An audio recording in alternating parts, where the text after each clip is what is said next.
There are moments in a man's life when everything looks perfectly quiet on the surface, yet something deep inside tells him the ground beneath his feet has already begun to shift. For years, I ignored that quiet instinct, convincing myself it was simply the natural fatigue that comes with marriage, routine, raising kids, and building a life that no longer feels new but still feels necessary. Back then, I believed in the durability of what we had. I believed age made a marriage stronger, not thinner. I believed trust accumulated like savings in a bank account.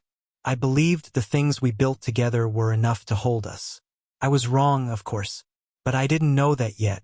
Our life revolved around a small lakeside community about 2 hours from the city. An ordinary place on the map, but the kind of spot people clung to once they discovered it. A narrow lake hugged by pine trees and gravel roads, dotted with cabins that looked old even when freshly painted. My wife loved that place from the first day she saw it. She called it her escape from everything that felt heavy. I called it the only place where I could hear myself think. Every spring, we reopened the cabin together. She dusted the shelves and reorganized drawers that were already organized. I fixed the dock, tightened bolts on old chairs, patched whatever winter had damaged. We had a rhythm that year after year became its own tradition. The neighbors returned around the same time as we did. Families who had grown older alongside us. Couples who had laughed, argued, hosted cookouts, and watched generations of kids splash through the same murky water. Among them were the neighbors nearest to us, the couple who owned the cabin just slightly uphill from ours. Their place always had the best view of the lake because of that extra elevation. They were good people, steady people, the kind who didn't switch partners or move states or reinvent themselves every 5 years. Their marriage looked solid, predictable. They had a daughter a few years older than our kids, and she spent most summers reading on their porch, avoiding the chaos of the younger ones. The husband was one of those cheerful, overly helpful men who knew how to fix anything and always had a reason to walk across the shared property line, whether to return a borrowed tool or offer one. His wife was quieter, more reserved, but kind in a way that felt sincere. She had a sharp eye, the kind belonging to someone who had learned to notice small things long before they mattered. Looking back, she noticed far more than I did. Our own marriage had settled into a familiar routine. After more than a decade, the spark had cooled, but nothing seemed broken enough to worry about. My wife had her habits. Morning coffee on the porch, long quiet walks by the water, long phone calls she claimed were with friends. I had my own routines. Chores, fishing, old books, small repairs that never ended. Neither of us questioned the structure. We simply lived inside it. But even then, something in her had begun shifting. She spent more time staring into her phone, with that distant focus people get when they're reading something they don't want anyone else to see. She lingered on the porch at odd hours, not to enjoy the view, but to get better reception. She changed her clothes more often during the day. She kept her hair neater than usual when we were supposed to be relaxing. I told myself she just wanted to feel good. I told myself stress makes people act peculiar. You can talk yourself into anything when you're not ready to confront the truth. That summer started differently from the others. She arrived at the cabin already distracted. From the first morning, her energy felt split. One part present with me and the kids, the other drifting somewhere else entirely. I noticed, but I didn't want to push. When you've been with someone long enough, you learn when to carry conversations and when to leave space. I chose space. I thought it was kindness. In hindsight, it was negligence. The lake was peaceful as always. Early mornings smelled of damp wood and cold air. By noon, sunbeams cut through the pine branches in broken lines across our front steps. Kids ran through sprinklers. Boats sputtered across the water. Life moved slowly, like a story with no climax, and I believed it would stay that way forever. But small cracks had already begun forming. I remember the first time I felt something was off. It wasn't a dramatic moment. It wasn't a message or an argument. It was just a look, a fleeting expression on her face when she thought I wasn't watching. She walked past the window, paused, and checked something on her phone, her breathing uneven, her shoulders tight. When she lifted her head and saw me in the reflection of the glass, Her expression shifted so quickly it almost looked rehearsed. Nothing happened that day. Nothing was said. But the unease settled in me like a low, constant vibration. Still, I buried it. People change, I told myself. People get tired. People go through seasons. And maybe she was simply in one of those seasons. Then came the small absences. She started disappearing for 10 or 15 minutes at a time, claiming she needed air or wanted to stretch her legs. She walked toward the water, but sometimes she drifted toward the tree line instead, toward the narrow path that cut behind the cabins. She always returned calm, but a different kind of calm, the kind that follows intense emotion, not serenity. Around the same time, the neighbor's husband became unusually present. At first, it seemed harmless. A man offering help, dropping by to mention some minor project he was working on, laughing about something trivial. But his wife's eyes grew sharper with each passing week, as though she sensed something quietly rearranging itself within her home. What I didn't know then was that she was watching more closely than anyone else. She had seen enough summers, enough couples, enough quiet shifts to recognize the signs long before the rest of us. And then came the day everything truly began, the turning point that would eventually unravel the life I thought I had. It was late afternoon, the sun sinking behind the trees, coloring the lake in deep orange. I was fixing the rope on one of the boats when the neighbor's wife walked toward me with a tension in her shoulders I had never seen before. She looked like someone who had spent hours wrestling with what she needed to say, someone who understood that one sentence could change everything but knew silence would cost her even more. She approached with careful, steady steps, and in that moment, before she even opened her mouth, my stomach sank with a certainty I had been denying for weeks. She hadn't come to borrow anything. She hadn't come to chat. She had come because she could no longer carry what she knew. What she told me that evening didn't feel like an explosion. It felt like the quiet, cold snap of a rope breaking. And with that single moment, everything I believed about my marriage began to unravel. Slowly, painfully, inevitably. The summer that was supposed to be peaceful had officially turned into the season that would break the life I thought was unshakable. After that evening by the water, the world did not collapse all at once. It shifted quietly, like a house settling at night. Nothing fell, nothing shattered, yet everything felt misaligned. I walked back to the cabin with my mind filled not with anger but with a slow, heavy clarity I couldn't shake. The neighbor's wife hadn't told me anything definitive. She had simply shared what she had seen. Patterns, movements, absences, tension. But the way she spoke, steady, reluctant, honest, forced my mind into corners it had been avoiding all summer. She wasn't a dramatic person. She wasn't the type to stir trouble. She had carried these observations long enough to hope she was wrong. When she finally came to me, it wasn't out of spite. It was out of necessity.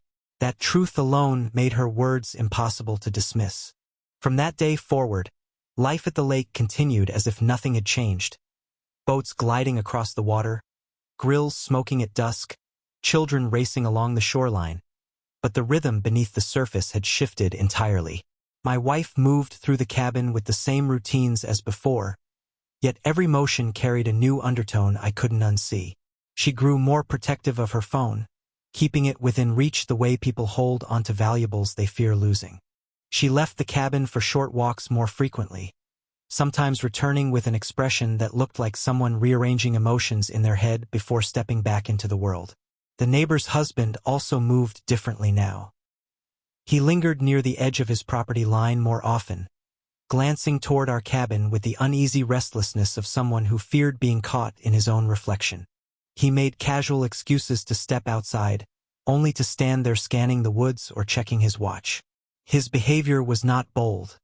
It was careful. Too careful. The neighbor's wife and I didn't speak again immediately. There was nothing more to say until more was seen. Instead, we both existed in a strange, silent pact. Two people navigating their daily routines while carrying a hidden burden neither of us had asked for. Our eyes met occasionally across the yard, and in those quick glances there was no accusation, no bitterness, only a shared exhaustion that comes from suspecting your life has been altered without your permission. In the following days, Small details began lining up with a disturbing consistency. My wife finished her showers faster than usual and dressed with a level of attention that didn't match a simple day at the cabin. She brushed her hair more carefully, chose outfits that looked more deliberate than casual, checked her appearance in the mirror before stepping outside, even if she claimed she was only going for air. The changes were subtle but layered, forming a pattern that could no longer be explained by stress or routine. One afternoon, I noticed something I couldn't ignore. She walked down the path toward the lake with her phone held tightly in her hand, but instead of heading toward the dock, she veered into the narrow trail that led behind the cabins. She didn't know I was watching. Her movements were quick, almost eager, as though she were walking toward a destination she anticipated more than she wanted to admit. Minutes later, the neighbor's husband stepped out of his cabin. He scanned the yard, glanced in my direction, then walked briskly toward the same trail. His pace matched hers in a way that confirmed everything I'd feared but hadn't yet fully acknowledged. It was too precise to be coincidence, too synchronized to be innocent, too familiar to be misunderstood. Still, I didn't follow them that day. I needed more than suspicion. I needed clarity without emotion clouding the truth. I waited for a moment when the evidence would reveal itself without forcing it, when the uncertainty would sharpen into something undeniable. That moment came sooner than I expected. The neighbor's wife approached me again the next morning, early enough that the dew still clung to the grass. Her steps were slow and cautious, as though she were carrying something heavy she didn't want to break. She explained in a quiet, steady tone that the patterns had grown more consistent, that she had seen the same movements repeated too many times to dismiss, and that her instincts, shaped by years of watching people closely, told her something was deeply wrong. She suggested we observe together, not as vigilantes, not out of anger, but simply to face the truth directly, without the fog of fear or imagination. Her voice carried no resentment, only a tired acceptance that the only way out of this confusion was through brutal honesty. We agreed to watch separately but simultaneously, to avoid suspicion while still piecing together the truth. There was no plan to confront, no intentions for dramatic scenes. We simply needed to know what was happening behind the facade our spouses had built. The following day provided the clarity neither of us wanted but both of us needed. The sun was bright, the sky clear, the lake calm. Families moved about naturally, unaware of the quiet investigation unfolding among two people whose lives were already fractured.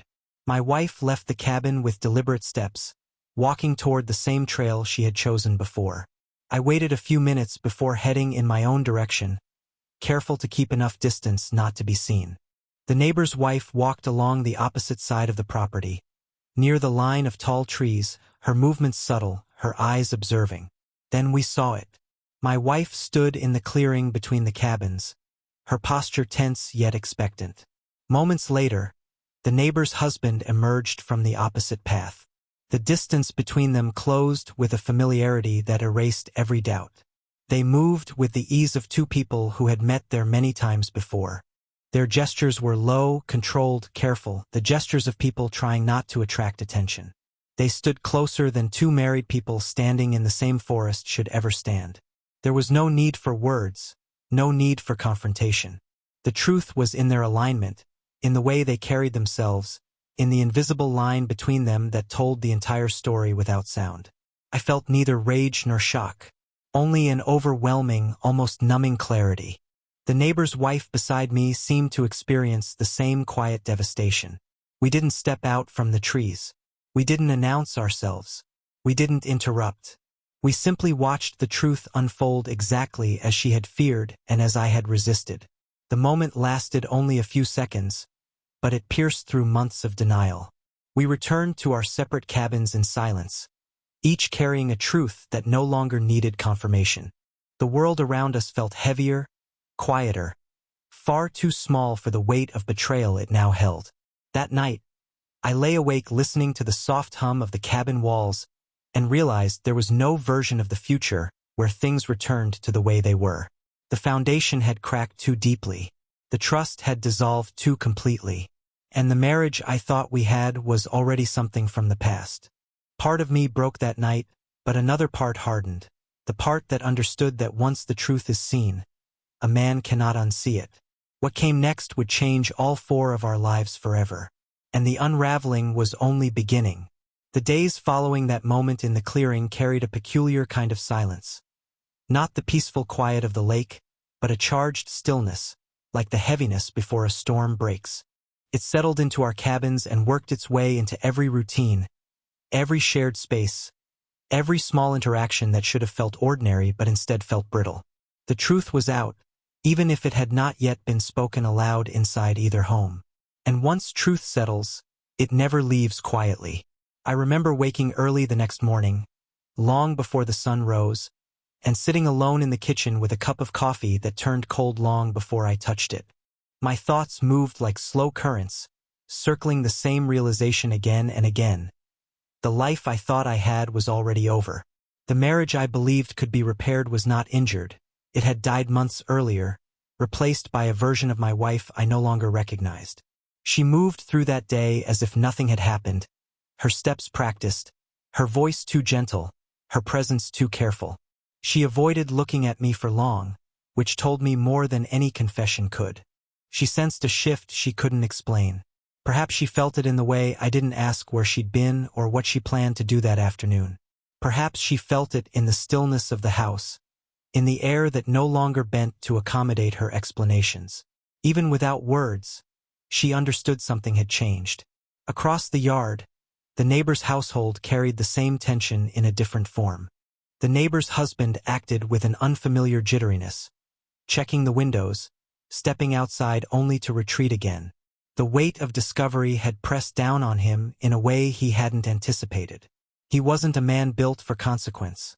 He was a man built for convenience. Everything he had done depended on secrecy, on the belief that no one was watching too closely.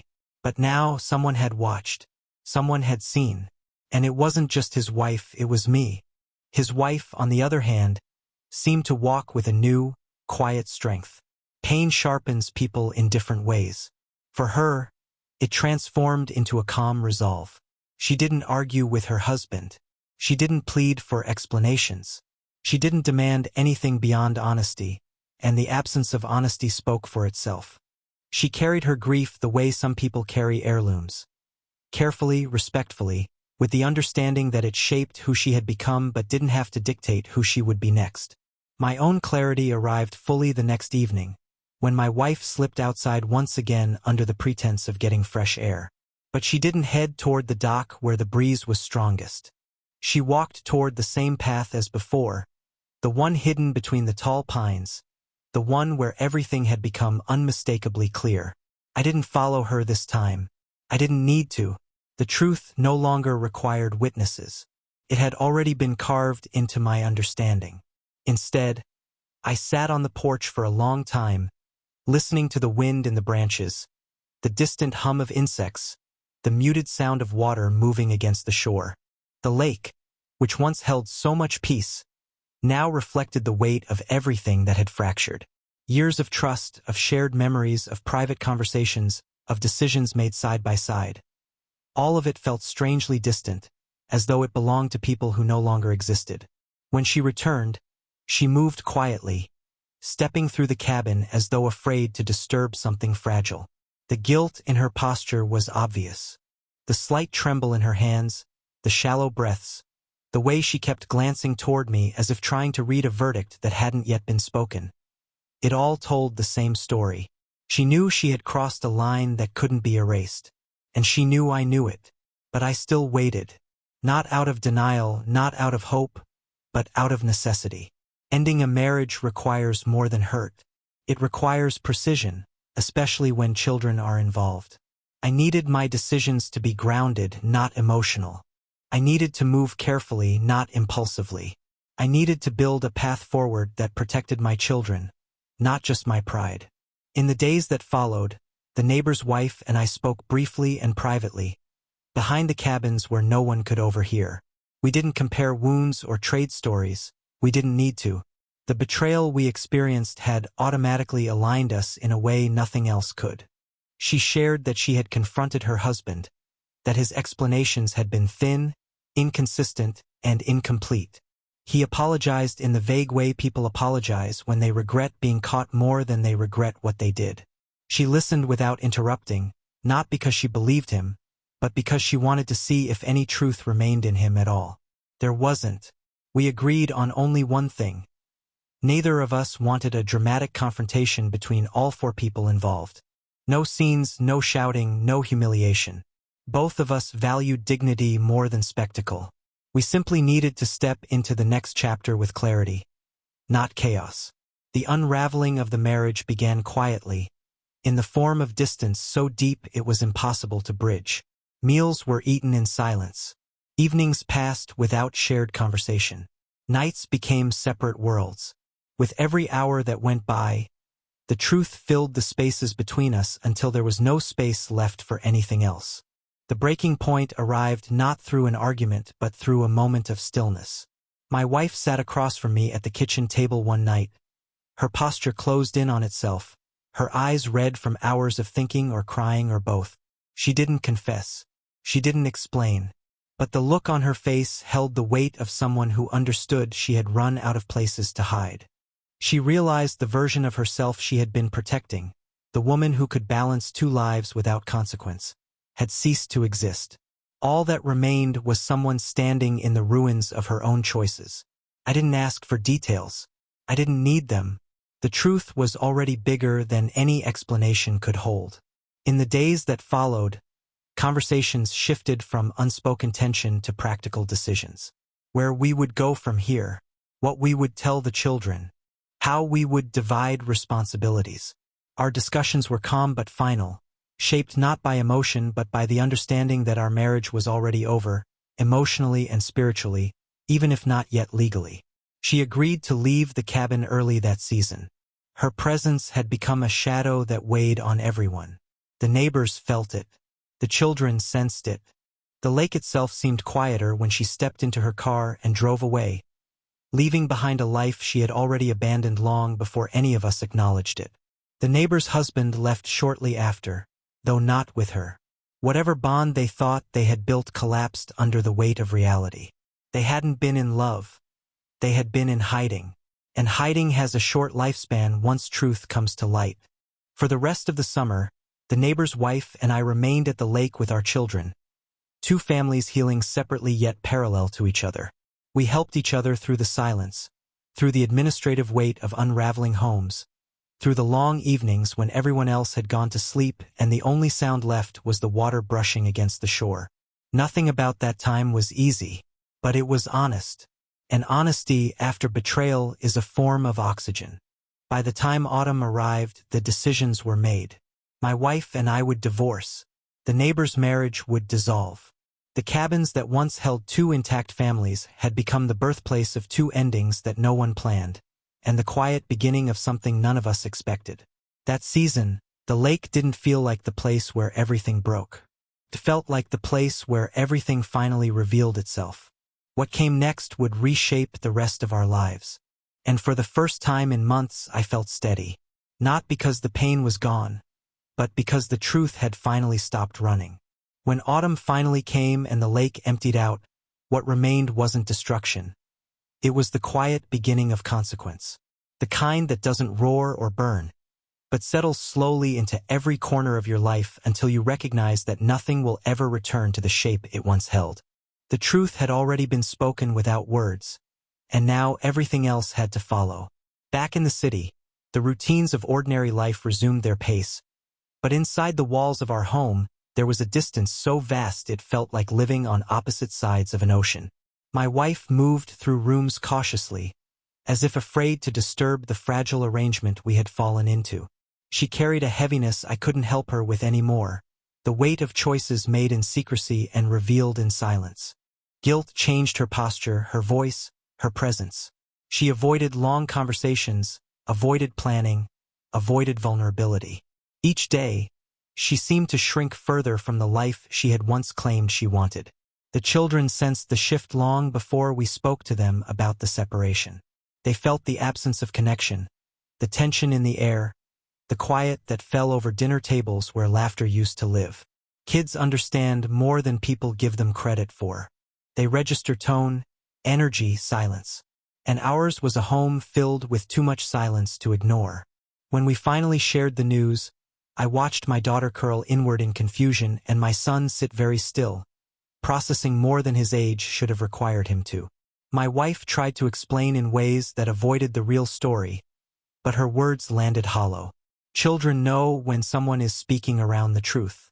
And in that moment, I realized that being honest, gently, carefully, was the only thing I could control. The divorce process itself unfolded slowly, shaped not by conflict but by resignation. She didn't fight for the house, nor for the majority of custody, nor for the things she once claimed held sentimental value. She moved through the administrative steps with the weary acceptance of someone who knew she had forfeited her place long before any paperwork was filed. There were no dramatic pleas, no attempts to hold on to what was slipping away. It was as though she had already stepped out of her role months earlier, and now she was simply signing documents to match the life she'd already chosen. By winter, the legal separation was complete. I received primary custody of the children, not because I insisted, but because she quietly agreed it was for the best. Her visits became less frequent than expected, often postponed or shortened with the kinds of excuses that come from people who are unsure of their place. She tried to present warmth, but there was a distance in her eyes, a distance that matched the emotional vacancy she had displayed long before the truth came out. In a way, she was still running, still searching for a life that fit the version of herself she wanted to be. Eventually, the news reached me that she had moved out of state.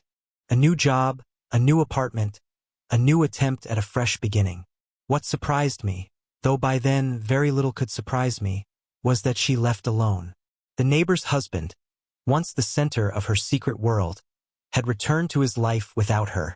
Their connection dissolved quickly once it was exposed to daylight, revealing itself for what it had always been: a temporary escape from reality, not a foundation for a future. Meanwhile, the neighbor's wife and I continued to navigate our lives in parallel. Our conversations remained steady, honest, patient. We didn't rush whatever was forming between us. We didn't lean on each other out of desperation.